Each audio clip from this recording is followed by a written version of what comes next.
So when I think about customer management and customer metrics, particularly for companies that have not implemented it yet, there are 4 steps that companies should really think about.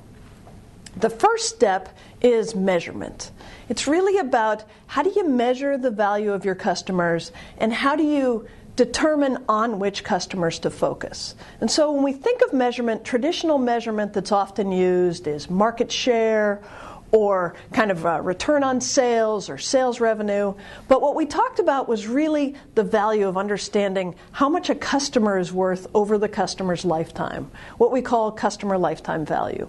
So the first piece is really understanding how to measure the value of a customer and then saying, okay, given that some customers are worth more than others, how do we determine on which customers to focus? Where can we focus our efforts? Where perhaps can we invest a little less? So that would be kind of the first point in the roadmap for customer management.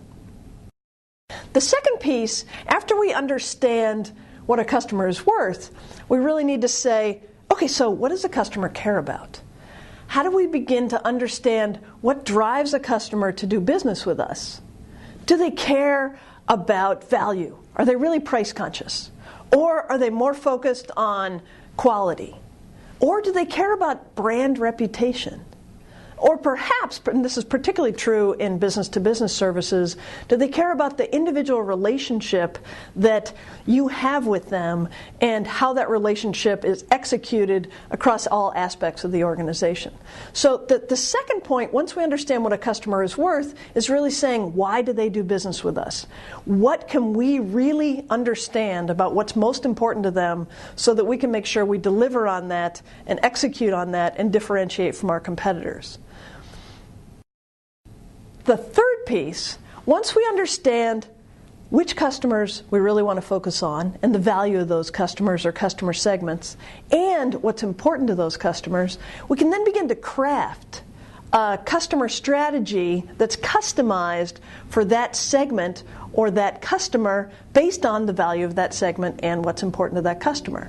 And in the third piece, when we really look at customer strategy, that's where we need to look at the dynamics of customer management and understand that what's important to a customer at the point of acquisition when they're first becoming a customer is very different than when they've been a customer for 2 years, 3 years, and you're trying to grow the value of that customer.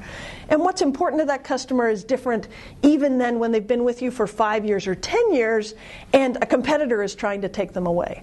And so recognizing that extra layer where we need to say it's not only what's important to them now, but what's important at different points in the customer's life cycle is the key element in that third step. When we think about the fourth step, we have to say, okay, so here's your customer strategy, but is it making money? Is it really paying off? How do we begin to understand which marketing actions are really going to have a high return on investment and really pay off, and which marketing actions perhaps we shouldn't invest in and are the ones that we should say, whoa, that's not the way to go.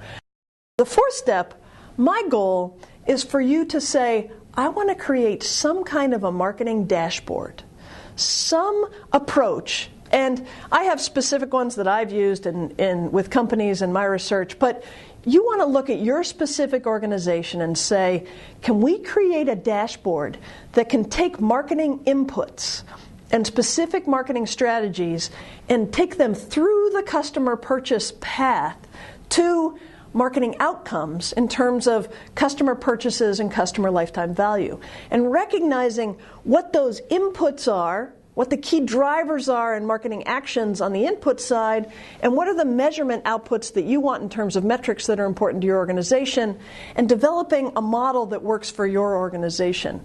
And as we think about the face validity and the usability of that kind of model, my recommendation is that you develop it first within your particular department. Develop it in-house. Test the heck out of it. Try it. See if it's valid. See if it makes sense. See how sensitive it is to assumptions. And really develop a dashboard that you're comfortable with that helps you make better decisions as a marketer.